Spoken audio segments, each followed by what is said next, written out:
എല്ലാവർക്കും നമ്മുടെ പുതിയൊരു വ്ളോഗിലേക്ക് വീണ്ടും സ്വാഗതം. അപ്പോൾ ഇന്ന് ശനിയാഴ്ച ദിവസത്തെ രാവിലത്തെ കാര്യമാണ്.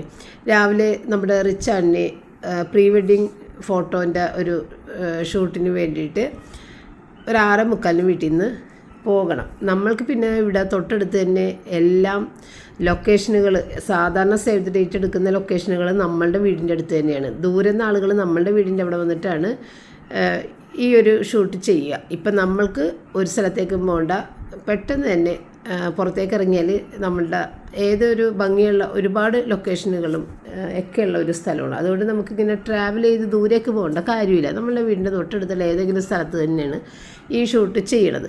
അപ്പോൾ സിനഗോഗിൻ്റെ അവിടെ ചെല്ലാനാണ് പറഞ്ഞേക്കുന്നത്. സാറ്റിനെയും അവിടെ വരും, ഇവിടെ നിന്ന് റിച്ചാർഡും അവിടേക്ക് പോകും. അങ്ങനെ റിച്ചാർഡ് ഇതേ പോയി. അപ്പോൾ ഇവരുടെ ആ ഡ്രസ്സിൻ്റെ കോമ്പിനേഷനിൽ നേരത്തെ തന്നെ പോയിട്ട് ആ ഒരു ലൈറ്റ് കളർ തീമിലൊക്കെ എടുത്തിട്ടുണ്ട് ഡ്രസ്സ് രണ്ടാൾക്കും. അപ്പോൾ ആ ഡ്രസ്സ് തന്നെ ഇട്ടിട്ട് ഇപ്പോൾ പോയിട്ടുണ്ടായിരുന്നത്. അങ്ങനെ പോയിട്ട് പിന്നെ അവൻ ഒരു 10:30 മണിയൊക്കെ ആയപ്പോഴത്തേക്കാണ് വന്നത്. അപ്പോൾ സാധാരണ ദൂരം നിന്നൊക്കെയുള്ള ആളുകളാണെന്നുണ്ടെങ്കിൽ അവർ തലേ ദിവസം തന്നെ വന്ന് നമ്മളുടെ ഇവിടെ എവിടെയെങ്കിലും റൂം എടുത്ത് സ്റ്റേ ചെയ്തതിന് ശേഷം വെളുപ്പിനെ തന്നെ ഷൂട്ട് തുടങ്ങും. കാരണം ഈ വെളിച്ചമൊക്കെ വന്ന് വെയിലൊക്കെ അടിക്കുന്നതിന് മുമ്പായിട്ട് തന്നെ ഷൂട്ടിങ്ങൊക്കെ തീർക്കണം. അല്ലെന്നുണ്ടെങ്കിൽ ഫോട്ടോയൊന്നും ഭംഗിയായി കിട്ടില്ല, അങ്ങനെയൊക്കെയാണ് അവർ പറയുന്നത്. അപ്പോൾ നമുക്ക് അങ്ങനെയുള്ളൊരു ബുദ്ധിമുട്ടൊന്നുമില്ല, നമുക്ക് ആ ഒരു സമയത്ത് അങ്ങോട്ട് ചെന്നാൽ മതിയായിരുന്നു. അങ്ങനെ റിച്ചാർഡ് പോയിട്ട് അത് കഴിഞ്ഞ് ബ്രേക്ക്ഫാസ്റ്റ് ഒന്നും കഴിക്കാതെ പോയതുകൊണ്ട് പിന്നെ ബ്രേക്ക്ഫാസ്റ്റ് എല്ലാം പുറത്തുനിന്ന് കഴിച്ചിട്ടൊക്കെയാണ് വന്നിട്ടുണ്ടായിരുന്നത്. അപ്പം ഞാനാണെങ്കിൽ ഇന്ന് റിച്ചാന് ബ്രേക്ക്ഫാസ്റ്റ് വേണ്ടല്ല എന്നും വിചാരിച്ചിട്ട് ഞങ്ങൾ പുട്ട് മാത്രമേ കഴിച്ചിട്ടുണ്ടായിരുന്നത്. വെറുതെ കാപ്പി കൂട്ടിയിട്ട് പുട്ട് മാത്രമേ കഴിച്ചിട്ടുണ്ടായിരുന്നത്. വേറെ ഒന്നും ചെയ്യാനൊന്നും തോന്നിയില്ല. ശരിക്കും നമുക്ക് അങ്ങനെ ചില സന്ദർഭങ്ങളിൽ അങ്ങനെ ഒന്ന് കറി വെച്ചിട്ട് കഴിക്കാനാ, എന്തെങ്കിലും കറി കൂട്ടി കഴിക്കാനാ ഒന്നും തോന്നില്ല. പഴം ഉണ്ടെന്നുണ്ടെങ്കിൽ വേഗം എടുത്തിട്ട് പഴം കൂട്ടിയിട്ട് കഴിക്കും. പഴമൊക്കെ തീർന്നു പോയിട്ടുണ്ടായിരുന്നു. പിന്നെ ഇന്ന് രാവിലെ തന്നെ മീൻ കൊണ്ടുവന്നിട്ടുണ്ടായിരുന്നു ഷാജി. അപ്പോൾ മീൻ എന്ന് പറയുമ്പോൾ വലിയ പിലോപ്പിയൊക്കെ ആയിരുന്നു. അത് വെട്ടാനുള്ളൊരു ബുദ്ധിമുട്ടുകൊണ്ട് ഞാൻ മേടിച്ചില്ല. അപ്പം നമ്മളുടെ വീട്ടിൽ കിളിമീൻ മേടിക്കാറില്ല. ഇന്നിപ്പോൾ ഏതായാലും കിളിമീൻ മേടിച്ച്, പിന്നെയുള്ളത് ചെറിയ ചാളയാണ്. ചാള മതിയായി, കഴിക്കാൻ തോന്നണില്ല. അപ്പോൾ അങ്ങനെ കിളിമീൻ മേടിച്ചു. അപ്പോൾ കിളിമീനിന് കിലോക്ക് 400 രൂപയാണ് വരുന്നത് കേട്ടോ. ഇത് ഇത്തിരി വലിയ കിളിമീനാണ്, നല്ല ഫ്രഷ് കിളിമീനുമായിരുന്നു കേട്ടോ, നല്ലതായിരുന്നു. അപ്പോൾ അത് കുറച്ച് എടുത്തിട്ട് പകുതിയിൽ കൂടുതൽ തന്നെ എടുത്ത് 2 എണ്ണം മാത്രമേ മാറ്റിയുള്ളൂ. ഞാൻ വറുക്കാനായിട്ട് വെച്ചതാണ്. അപ്പോൾ പപ്പക്കൊന്നും ഒട്ടും ഇഷ്ടമല്ല കിളിമീൻ, ഇവിടെ അതുകൊണ്ട് മേടിക്കാറുമില്ല. എങ്കിലും ഇത് നല്ലൊരു വലിയ കിളിമീനാണല്ലോ, വേറെ ഒന്നും ഇല്ലല്ലോ എന്ന് വിചാരിച്ചിട്ട് അങ്ങനെ മേടിച്ചതാണ് കേട്ടോ. അപ്പോൾ എൻ്റെ കയ്യിൽ നിന്ന് 350 രൂപയാണ് മേടിച്ചിട്ടുണ്ടായിരുന്നു ഈ 5 കിളിമീനിന്. ഞാൻ പറഞ്ഞ് 400 രൂപയാണ് ഇപ്പോൾ വില, എങ്കിലും 350 എന്നാൽ മതി എന്നൊക്കെ പറഞ്ഞിട്ട് 350 രൂപ മേടിച്ചിട്ടുണ്ടായിരുന്നത്. പിന്നെ ഞാൻ ഇത്തിരി ക്യാബേജ് റിച്ചാർഡ് എന്തായാലും ഉച്ചക്ക് ഊണ് കഴിക്കാനുണ്ടാവും. അപ്പോൾ ഇന്നെങ്കിലും ഒന്ന് ഫ്രൈഡ് റൈസ് മാറ്റി പിടിക്കാമെന്ന് വെച്ചു. അപ്പോൾ ഫ്രൈഡ് റൈസ് ഉണ്ട് കേട്ടോ, ഫ്രിഡ്ജിൽ ഫ്രൈഡ് റൈസ് ഇരിക്കുന്നുണ്ട്. എങ്കിലും ഞാൻ ചോറ് കറിയായിട്ട് കൊടുക്കാമെന്ന് വിചാരിച്ച്. അപ്പോൾ വെള്ള ക്യാബേജ് തോരൻ റിച്ചാർഡിന് ഭയങ്കര ഇഷ്ടമാണ്. അതുകൊണ്ട് ഞാനിന്ന് വെള്ള ക്യാബേജ് തോരൻ, അതായത് തേങ്ങയുടെ അകത്തേക്ക് ഒരു ഇത്തിരി പെരിഞ്ചീരം, വെളുത്തുള്ളിയും പച്ചമുളകും മാത്രം ഇട്ടിട്ട് തേങ്ങ ഒന്ന് ചതച്ചെടുത്തിട്ട് എല്ലാം കൂടി ഒന്ന് താളിച്ച് വറുത്ത് അങ്ങോട്ട് കൂട്ടി വെക്കുക, അത്രയേ ഉള്ളൂ. അപ്പോൾ റിച്ചാർഡ് എന്തായാലും ഫിഷ് ഫ്രൈ കഴിക്കില്ല. അപ്പോൾ റിച്ചാർഡിന് വേണ്ടിയിട്ട് ചിക്കൻ ഞാൻ ഫ്രീസറിൽ നിന്ന് തണുപ്പ് മാറ്റി എടുത്തിട്ടുണ്ട്. ആ ചിക്കൻ ഒന്ന് ബോൺലെസ് ആക്കി എടുത്തിട്ട് ഒരു ചിക്കൻ ഫ്രൈ. പിന്നെ ഞാൻ വിചാരിച്ച് ഇത്തിരി തൈര് ഒന്ന് ആക്കിയെടുക്കാമെന്ന് വിചാരിച്ചിട്ടാ. അതായത് തേങ്ങ ചെണ്ടതൊക്കെ എൻ്റെ കയ്യിലുണ്ട്, എങ്കിൽ തന്നെയും തേങ്ങ അരക്കാതെ വെറുതെ ഒരു തൈര് ഇങ്ങനെ താളിച്ചെടുക്കാമെന്ന് വിചാരിച്ചു. എനിക്ക് അങ്ങനെ ചെയ്യാൻ തോന്നി. അപ്പോൾ അത് നല്ല കട്ടയായിട്ടുള്ള തൈര്, വെള്ളം ചേർക്കാതെ എടുത്തു കഴിഞ്ഞാൽ നല്ല തിക്കായിട്ടുള്ള ഒരു ചാറായിട്ടിരിക്കുമല്ലോ. അപ്പോൾ അങ്ങനെ ചെയ്യാമെന്നും വിചാരിച്ച് അതും. പിന്നെ അപ്പോൾ റിച്ചാർഡിന് ഈ 3 എണ്ണം കൂട്ടാം. അതായത് ചിക്കൻ ഫ്രൈക്ക് വരെ ഞങ്ങൾക്ക് ഫിഷ് ഫ്രൈ, അത്രയേ ഉള്ളൂ വ്യത്യാസം. ബാക്കി ഇപ്പോൾ ക്യാബേജ് തോരനും ചാറും കോമൺ ആയിട്ട് ഞങ്ങളെല്ലാവരും. അപ്പോൾ അങ്ങനെ ഞാൻ തൈരൊക്കെ എടുത്ത് ഒരു പാക്കറ്റ് തൈര് നല്ല കട്ട ഒന്ന് മാറ്റിയെടുത്തിട്ട് അതിനകത്തേക്ക് കടുകും ഉലുവയൊക്കെ പൊട്ടിച്ച് അതിനകത്തേക്ക് വെളുത്തുള്ളി, ഇഞ്ചി, പച്ചമുളക്, ഉണക്കമുളക്, ചെറിയുള്ളി എല്ലാം കൂടി അരിഞ്ഞ് നല്ല രീതിയിലൊന്ന് മൂപ്പിച്ച് ഇത്തിരി മുളക് പൊടിയും മഞ്ഞൾപ്പൊടിയും കായപ്പൊടിയും കൂടി ഇട്ടിട്ട് നേരെ ഈ തൈരിൻ്റെ അകത്തേക്ക് ഇട്ടൊന്ന് മിക്സ് ചെയ്ത് വെക്കാം. എനിക്ക് നല്ല ഇഷ്ടപ്പെട്ട്. അങ്ങനെ നല്ല പുളിയൊക്കെ ഉണ്ടായിരുന്നു. അപ്പോൾ തൈരിന് പുളി ഉണ്ടെങ്കിലാണ് എനിക്കിഷ്ടം. അപ്പോൾ തൈര് ഇത്തിരി പുളിച്ചിട്ടുള്ളതുകൊണ്ട് എനിക്കിഷ്ടപ്പെട്ടു കേട്ടോ. റിച്ചാർഡ് പറഞ്ഞ് തേങ്ങ അരച്ച് വെക്കണേ നല്ലതെന്നാണ് റിച്ചാർഡ് പറഞ്ഞത്. പക്ഷേ എനിക്കിത് ഇഷ്ടപ്പെട്ടു. അപ്പം ഞാൻ ആ മീനും വറുക്കാനിട്ടിട്ട് പിന്നെ ചിക്കൻ എടുത്തിട്ട് 3 ഭാഗമായിട്ടാണ് എടുത്തത്. അങ്ങനെ പുറത്തേക്ക് വെച്ചിട്ടുണ്ട്. അതിൽ ഒരെണ്ണമാണ് നമ്മുടെ റിച്ചാൻ്റെ ബോക്സ്, വേറെ 2 ബോക്സ് നമ്മുടെ റൂബി കുഞ്ഞിന് വേവിക്കാനുള്ളതാണ്. അപ്പോൾ അതെല്ലാം ഒന്ന് ബോൺലെസ് ആക്കി എടുത്തിട്ട് ആ എല്ലുകളെല്ലാം റൂബി കുഞ്ഞിൻ്റെ ചിക്കനിലേക്ക് ഇട്ട് അവളുടെ ചിക്കനും വേവിക്കണം. പിന്നെ വേറെ പ്രത്യേകിച്ചുള്ള ചിക്കൻ ഫ്രൈ ഒന്നുമല്ല, സാധാരണ ഞാൻ ചെയ്യുന്ന പോലെ പെരിഞ്ജീരകവും ചില്ലി ഫ്ലേക്സും വെളുത്തുള്ളി, ഇഞ്ചി, ഗരം മസാല, മഞ്ഞൾപ്പൊടി, മുളക് പൊടി, കുരുമുളക് പൊടി എല്ലാം കൂടി ചേർത്തിട്ടുള്ള, ഏറ്റവും അവസാനം ഒരിത്തിരി കോൺഫ്ലോർ കൂടിയിട്ടൊന്ന് മിക്സ് ചെയ്യും. മുട്ട മിക്സ് ചെയ്താൽ കുറച്ചും കൂടി നല്ലതാണ്, അതൊക്കെ ഒന്നും വിട്ടു പോകാതെ നിൽക്കും. അപ്പോൾ ഞാനങ്ങനെ മുട്ട എടുക്കാറില്ല. കോൺഫ്ലോർ മാത്രം ഫ്രൈ ചെയ്യുന്നതിന് തൊട്ട് മുമ്പായിട്ട് കോൺഫ്ലോർ ഇട്ടൊന്ന് മിക്സ് ചെയ്യും. അത്രയും മാത്രമാണ് ചിക്കൻ ഫ്രൈക്ക് ചെയ്യണത് കേട്ടോ. അപ്പോൾ ഇതിൻ്റെ താളിക്കൽ ഇത്രയല്ല കേട്ടോ. ഇതിൻ്റെ താളിക്കലിലേക്ക് ഇനി നമ്മൾ ഇത്തിരി കായപ്പൊടി, മുളക് പൊടി, മഞ്ഞൾപ്പൊടിയും കൂടി ഇട്ടിട്ടുണ്ടെന്നുണ്ടെങ്കിൽ നല്ലൊരു ഫ്ലേവറാണ്. എനിക്ക് നല്ല ഇഷ്ടപ്പെട്ട്. അപ്പോൾ റിച്ചാർഡാണെങ്കിൽ വീഡിയോ ഫോട്ടോഷൂട്ടൊക്കെ കഴിഞ്ഞ് വന്നു കഴിഞ്ഞപ്പോഴത്തേനും ചോദിച്ചു, മമ്മി എന്താ എനിക്ക് കഴിക്കാനുള്ളത്. അപ്പം ഞാൻ ഈ കോമ്പിനേഷൻ പറഞ്ഞു കഴിഞ്ഞപ്പോഴത്തേക്കും ഭയങ്കര ഇഷ്ടപ്പെട്ടു. മമ്മി പൊളിച്ചു, മമ്മി എനിക്ക് ഭയങ്കര ഇഷ്ടപ്പെട്ടു എന്നൊക്കെ പറഞ്ഞ് അവൻ നല്ല എൻജോയ് ചെയ്താണ് കഴിച്ചിട്ടുണ്ടായിരുന്നു കേട്ടോ. പിന്നെ ഈ ചാറിൻ്റെ അകത്ത് തേങ്ങ ഇടണതാണ് നല്ലതെന്ന് മാത്രമേ പറഞ്ഞുള്ളൂ, വേറെ കുഴപ്പമൊന്നും ഉണ്ടാകുന്നില്ല. ദൈവം നമുക്കില്ലേ എന്തെങ്കിലും തരാനായിട്ട് കരുതി വെച്ചിട്ടുണ്ടെന്നുണ്ടെങ്കിൽ നമ്മൾ അലസരായി പോയാൽ പോലും ദൈവം നമ്മളെ കരുതി വെച്ച കാര്യം തരാൻ വേണ്ടി ചില അപ്രതീക്ഷിതമായ ദുരന്തങ്ങൾ നമ്മൾക്ക് ഉണ്ടാവാറുണ്ട്. അങ്ങനെ എൻ്റെ ജീവിതത്തിൽ എനിക്ക് നല്ല അനുഭവങ്ങൾ ഉണ്ടായിട്ടുണ്ട്.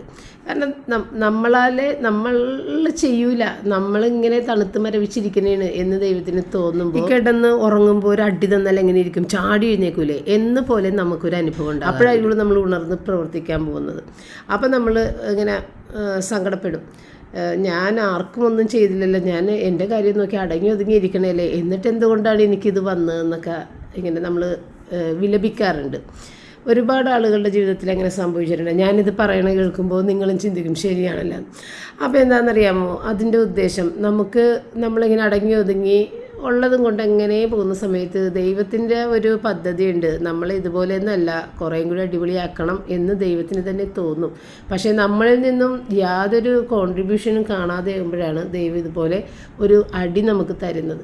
അപ്പം നമ്മൾ അടി കിട്ടുമ്പോൾ നമ്മൾ ഉണർന്ന് കഴിയുമ്പോഴത്തേക്കുമാണ് അയ്യോ ഇനി എന്ത് ചെയ്യും, എന്തെങ്കിലും ചെയ്യാതെ നിവർത്തിയില്ല.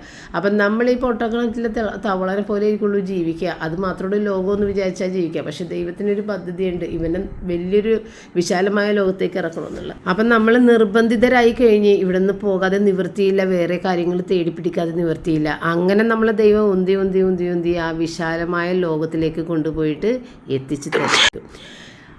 അപ്പോഴാണ് നമ്മൾ അറിയുന്നത് ഇതല്ല ലോകം, വേറെ കുറേ സംഭവങ്ങളുണ്ട് എന്ന് നമ്മൾ മനസ്സിലാക്കുന്നത്, നമ്മൾ ഉണർന്ന് പ്രവർത്തിക്കാൻ തുടങ്ങുന്നത്. ഇതൊരുപാട് ആളുകളുടെ ജീവിതത്തിൽ ഉണ്ടായിട്ടുള്ളൊരു കാര്യമാണ്. അപ്പോൾ ഇത് എൻ്റെ ജീവിതത്തിൽ എന്ന് പറയാൻ പറ്റില്ല, എൻ്റെ ഭർത്താവിൻ്റെ ഒരു ജീവിതത്തിൽ ഞാൻ കണ്ടിട്ടുള്ളൊരു കാര്യമാണ്. ദൈവം കരുതി വെച്ചത് തന്നേ തീരുമെന്ന് ദൈവം നിർബന്ധപൂർവം തന്ന ചില സന്ദർഭങ്ങൾ, അത് ഞാൻ ഇതിനകത്ത് വിശദീകരിക്കുന്നില്ല. അപ്പോൾ അതിലൊക്കെ നമ്മളുടെ ചുറ്റും എന്ത് കാര്യങ്ങൾ ഒരാൾക്ക് നടക്കുമ്പോഴും നമുക്ക് നടക്കുമ്പോഴും ഒക്കെ നമ്മളൊന്ന് ശ്രദ്ധാപൂർവം അതിൽ നോക്കി അതിൻ്റെ പിന്നോട്ടൊന്ന് സഞ്ചരിച്ചു കഴിഞ്ഞാൽ ഇങ്ങനെയുള്ള ഉത്തരങ്ങൾ നമുക്ക് കിട്ടും. എല്ലാ കാര്യങ്ങളും ഒന്ന് ചിന്തിച്ചൊക്കെ നോക്കണം, എന്നാലേ അതൊക്കെ നമുക്ക് മനസ്സിലാവുള്ളൂ. അപ്പോൾ എന്തെങ്കിലും ഒരു ഡിസാസ്റ്റർ സംഭവിച്ച് എന്തെങ്കിലും നമുക്ക് ഇഷ്ടമില്ലാത്ത നമുക്ക് വരുത്തല്ലേ എന്ന് വിചാരിക്കുന്ന എന്തെങ്കിലും കാര്യങ്ങളൊക്കെ നമ്മൾക്ക് വന്നിട്ടുണ്ടെന്നുണ്ടെങ്കിൽ ഇങ്ങനൊരു പദ്ധതി കൂടി ദൈവത്തിനുണ്ട്. നമ്മളെ കൊണ്ട് നിർബന്ധപൂർവം അതിനെ മറികടന്ന് നല്ല മെച്ചപ്പെട്ട ഒന്നിലേക്ക് പോകാനും ദൈവം ഒരു വഴി കാണിക്കാനായിട്ട് നമുക്ക് അടി തരാറുണ്ട്. അപ്പോൾ ഒരടി കിട്ടുമ്പോഴും ഞാനൊന്നും ചെയ്തില്ലല്ലോ, ഞാൻ ആർക്കും ഒന്നും ചെയ്തില്ല, പക്ഷേ എന്താണ് ദൈവം എനിക്ക് ഇങ്ങനെ ഒന്ന് വരുത്തിയത് എന്ന് നമ്മൾ ചിന്തിക്കും. കോമൺ മനുഷ്യൻ്റെ മനസ്സതാണ്. പക്ഷേ അതിൻ്റെ പിന്നിൽ നമ്മൾ ഉയർത്താൻ വേണ്ടിയാണെന്ന് മനസ്സിലാക്കി അതിനു വേണ്ടി പരിശ്രമിക്കുക.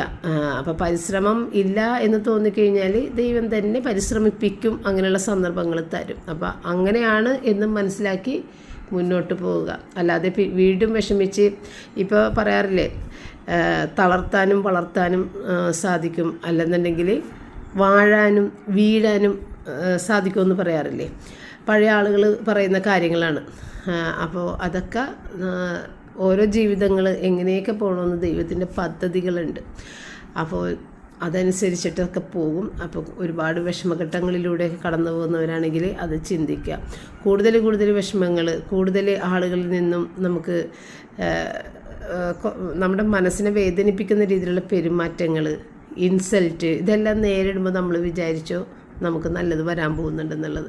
അതിനൊന്നും പ്രതികരിക്കാതിരിക്കുന്നതാണ് ഏറ്റവും നല്ലത്. കാരണം നമ്മളുടെ പ്രതികരണത്തിനേലും വലിയ ഒരു തിരിച്ചടിയായിരിക്കുള്ളൂ കാലത്തിൻ്റെ പ്രതികരണം എന്നുള്ളത്. അപ്പോൾ അതിനു വേണ്ടി കുറച്ചൊന്ന് കാത്തിരിക്കുക. നമ്മൾ പറഞ്ഞ നല്ല പരാതിയും വേണ്ടല്ല, കാലം കാണിച്ചു കൊടുക്കുന്ന ഒരു മറുപടിയുണ്ട്, അത് നമ്മൾക്കും കാണാൻ സാധിക്കും. അപ്പോൾ അതിന് വേണ്ടിയിട്ട് മാത്രം വെയിറ്റ് ചെയ്യുക. വെറുതെ സംസാരിച്ച് പ്രശ്നങ്ങൾ കൂടുതൽ കോംപ്ലിക്കേറ്റഡ് ആക്കാതെ സൂക്ഷിക്കുക. പിന്നെ നമ്മൾ എന്ത് പറഞ്ഞു കഴിഞ്ഞാലും നമ്മളുടെ എതിരാളികൾക്ക് അത് മനസ്സിലാകുന്നില്ല. അവരുടെ തെറ്റുകളെ റിയലൈസ് ചെയ്യാൻ സാധിക്കുന്നില്ല. നമ്മൾ എത്ര പറഞ്ഞിട്ട് പുറത്തൊരാൾ പറഞ്ഞിട്ട് അവരുടെ തെറ്റുകളെ റിയലൈസ് ചെയ്യാൻ സാധിക്കുന്നില്ലെങ്കിൽ അവരെ ഫ്രീ ആയിട്ട് വിടുക, അതേ നടക്കുകയുള്ളൂ. നമ്മളുടെ കൈപ്പിടിയിൽ ഒതുങ്ങാത്ത കാര്യങ്ങളെക്കുറിച്ച് നമ്മൾ ചിന്തിച്ച് വിഷമിക്കാതെ അതങ്ങോട്ട് വിട്ട് കളയുക. ഞാൻ അങ്ങനെയാണ്, പിന്നെ അതിലേക്ക് നോക്കാറില്ല. എന്തെങ്കിലും ആയിക്കോട്ടെ, ഈ പറഞ്ഞ സംഭവങ്ങളൊക്കെ കാലം മറുപടി കൊടുക്കുന്ന ഒരു സമയം വരെയും ചെയ്യും. അപ്പോൾ അതിനു വേണ്ടി നമ്മളങ്ങോട്ട് വിട്ടുകൊടുക്കുക, നമ്മൾ ഫ്രീ ആകുക, നമ്മുടെ മനസ്സിനെ സ്വസ്ഥമാക്കി വെക്കുക. ഇത്രയൊക്കെ ചെയ്ത് അങ്ങോട്ട് മുന്നോട്ട് പോകാം. അപ്പോൾ ഇന്നിപ്പോൾ റൂബി കുഞ്ഞിനെ ഞാനൊന്ന് കുളിപ്പിച്ചതാണ് കേട്ടോ. അപ്പോൾ നേരത്തെയൊക്കെ ഞാൻ കുളിപ്പിക്കുന്ന വീഡിയോ ഒക്കെ എടുക്കുമായിരുന്നു. പക്ഷേ ഇപ്പോഴൊന്നും എനിക്ക് പറ്റുന്നില്ല. സത്യത്തിൽ മടിയാകും അവിടെ ക്യാമറ കൊണ്ട് വെക്കാൻ, അതൊക്കെ എനിക്ക് മടിയാകും. അതുകൊണ്ടാണ് എടുക്കാത്തത്. റൂബി കുഞ്ഞിനെ കുളിപ്പിക്കണമെങ്കിൽ കാണാൻ നല്ല രസമാണ്. എനിക്ക് തന്നെ കാണുമ്പോൾ നല്ല രസമാണ്. അവളുടെ മുഖഭാവമൊക്കെ ഇങ്ങനെ നോക്കിയിരിക്കാൻ നല്ല ഇഷ്ടമാണ് വീഡിയോയിലൂടെയൊക്കെ. കാരണം കുളിപ്പിക്കുമ്പോൾ എനിക്ക് കാണാൻ പറ്റൂലല്ലോ അവളെങ്ങനെയാണ് നിൽക്കണത്, അവളുടെ ഫേസ് ഒന്നും കാണാൻ പറ്റില്ല. പക്ഷേ വീഡിയോ എടുക്കുമ്പോഴത്തേക്ക് എനിക്ക് അവളുടെ ഫേസൊക്കെ കാണുമ്പോൾ ഭയങ്കര ക്യൂട്ടായിട്ട് തോന്നാറുണ്ട്. നിങ്ങൾക്കും ഭയങ്കര ഇഷ്ടമാണ് റൂബി കുഞ്ഞിനെ കുളിപ്പിക്കണ വീഡിയോ ഒക്കെ. പക്ഷേ ഇപ്പോഴൊക്കെ എനിക്ക് അതിനുള്ള തോന്നലൊന്നുമില്ല കേട്ടോ, അതുകൊണ്ടാണ് എടുക്കാത്തത്. പിന്നെ കുളിച്ച് കഴിഞ്ഞാൽ റൂബി കുഞ്ഞിന് ഭയങ്കര തണുപ്പായിരിക്കും, ഇങ്ങനെ നനഞ്ഞൊട്ടിയിരിക്കണേല്ലേ. അവളാണെന്നുണ്ടെങ്കിൽ ആ ചെറിയൊരു വെയിൽ പോലെ ഉണ്ട് പുറത്ത്, എങ്കിലും ഒരു മുടിക്കെട്ടി അന്തരീക്ഷമാണ്. അവൾക്ക് പുറത്തോട്ട് പോകാനും മടിയാണ്. അപ്പോൾ അതുകൊണ്ടാണ് നമ്മൾ ഡ്രയർ വെച്ച് വേഗം തന്നെ ഉണക്കി കൊടുക്കണം. അപ്പോൾ ചൂടടിപ്പിച്ചിട്ടാണ് കേട്ടോ ഉണക്കണത്. അപ്പോൾ അവളുടെ തണുപ്പും മാറും, പെട്ടെന്ന് തന്നെ ഉണങ്ങി വരികയും ചെയ്യും. അപ്പോൾ ഞാൻ റിച്ചാനെ ഒന്ന് വിളിച്ചത്, ഇതിൻ്റെ ഇവളുടെ താഴെ ഭാഗം ഒന്ന് നല്ല കുതിർന്നിരിക്കുന്നതാണ്. എത്ര തുടക്കാൻ നിന്ന് തരൂല അവൾ, തുടച്ചാലും അങ്ങനെ വെള്ളം പോവുകയില്ല. അപ്പോൾ അതൊന്ന് പിടിച്ച് തടാ, അവൾ എഴുന്നേക്കണില്ലെന്നാണ് പാവം വന്നൊന്ന് പിടിച്ചു തന്നാണ്. അപ്പോൾ ഇനി റിച്ചാന് പുറത്തേക്ക് പോകാനുണ്ട്, അതുകൊണ്ട് അവൻ ആ ഡ്രസ്സ് മാറാതെ അങ്ങനെ തന്നെ നിൽക്കണേണ്. ഇപ്പോൾ ഭക്ഷണമൊക്കെ കഴിച്ച് കഴിഞ്ഞല്ല, ഇനി കുറച്ച് നേരം കഴിയുമ്പോഴത്തേക്കും ചായയും കുടിച്ചിട്ടും പുറത്തേക്ക് പോകണം. അപ്പോൾ അതിന് വേണ്ടിയിട്ട് അവൻ അങ്ങനെ ആ ഡ്രസ്സ് മാറാതെ നിൽക്കണേ. പിന്നെ നിങ്ങൾ വിചാരിക്കുന്ന പോലെ എല്ലാ വീഡിയോകളൊന്നും എടുക്കാനൊന്നും എന്നെക്കൊണ്ട് പറ്റില്ല. അങ്ങനെ വീഡിയോ എടുത്ത് തരാനൊന്നും നമ്മൾക്ക് ആരുമില്ല. ഞാനൊരു വീട്ടമ്മയല്ലേ, ഞാൻ വീഡിയോ എടുത്ത് നടന്നു കഴിഞ്ഞാൽ അത് ശരിയാകുകയുമില്ല. അതുകൊണ്ട് പറ്റുന്ന രീതിയിലുള്ള കാര്യങ്ങൾ എനിക്ക് കാണിക്കാൻ പറ്റുള്ളൂ. പിന്നെ നമ്മളുടെ കൂടെ വേറെ ആളുകളും ഉള്ളതല്ലേ, പെൺകുട്ടിയുടെ വീട്ടിലെ ആളുകൾ. അപ്പോൾ അവർക്കും അതൊന്നും ചിലപ്പോൾ ഇങ്ങനെ പബ്ലിക്കിലേക്ക് ഇടാനായിട്ട് താല്പര്യം ഉണ്ടാവില്ല. അതൊക്കെ കൊണ്ട് ഞാൻ വീഡിയോ ഒന്നും അങ്ങനെ എടുക്കാറില്ല. അവർ ഒക്കെ ഉള്ള വീഡിയോകളൊക്കെ ഒന്നും ഞാനങ്ങനെ എടുക്കാറില്ല. അപ്പോൾ അതുകൊണ്ട് നിങ്ങൾ മനസ്സിൽ വിചാരിക്കുന്ന പോലെ സാധാരണ വ്ളോഗേഴ്സ് ചെയ്യുന്ന പോലെ എല്ലാ പർച്ചേസ് എല്ലാവരും കൂടി പോണത് വരണത് അങ്ങനത്തെയൊന്നും ഞാൻ എടുക്കാറില്ല. എനിക്കാണെങ്കിൽ ഇങ്ങനെ പുറത്തേക്കൊക്കെ പോകുമ്പോഴത്തേക്കും കൂടുതൽ വീഡിയോ എടുക്കണതൊക്കെ എനിക്ക് പറ്റാത്ത കാര്യമാണ് കേട്ടോ. അപ്പോൾ നമുക്ക് കൂടെ ആളൊക്കെ ഉണ്ടെന്നുണ്ടെങ്കിൽ അതിന് പറ്റിയ ആളുകൾ വേണം, വീഡിയോക്ക് എടുക്കാൻ പറ്റിയ ആളുകളുണ്ടെങ്കിൽ നമുക്ക് അങ്ങനെയൊന്നുമില്ല. നമ്മുടെ പിള്ളേർക്ക് ഇതൊന്നും ഇഷ്ടമല്ല, വീഡിയോ എടുക്കാൻ പറഞ്ഞു കഴിഞ്ഞാൽ എന്നെ ചീത്ത പറയും. അപ്പോൾ അതുകൊണ്ടാണ് ഞാൻ മിക്കവാറും എന്നെ ഒന്ന് കാണിക്കണമെങ്കിൽ സെൽഫി ആയിട്ട് തന്നെ കാണിക്കണം വീഡിയോ എടുത്തിട്ട്, അല്ലാതെ എൻ്റെ വീഡിയോ എടുക്കാനൊന്നും ഒരാളെയും കിട്ടൂല. അപ്പോൾ അതൊക്കെയാണ് എൻ്റെ അവസ്ഥ. അപ്പോൾ നമ്മളൊരു വീട്ടമ്മയല്ലേ, ഈ ക്യാമറയും പിടിച്ചങ്ങനെ ഈ തിരക്കിൻ്റെ ഇടയിൽ നടക്കാൻ പറ്റില്ല. അപ്പോൾ എന്തായാലും നമ്മൾ നിങ്ങളെ കാണിച്ചു തരും, കല്യാണത്തിൻ്റെ ഇതെല്ലാം കാണിച്ചു തരും, എങ്കിൽ തന്നെ ഒരു പരിമിതികളുണ്ടെന്ന് ഞാൻ പറഞ്ഞതാണ് കേട്ടോ.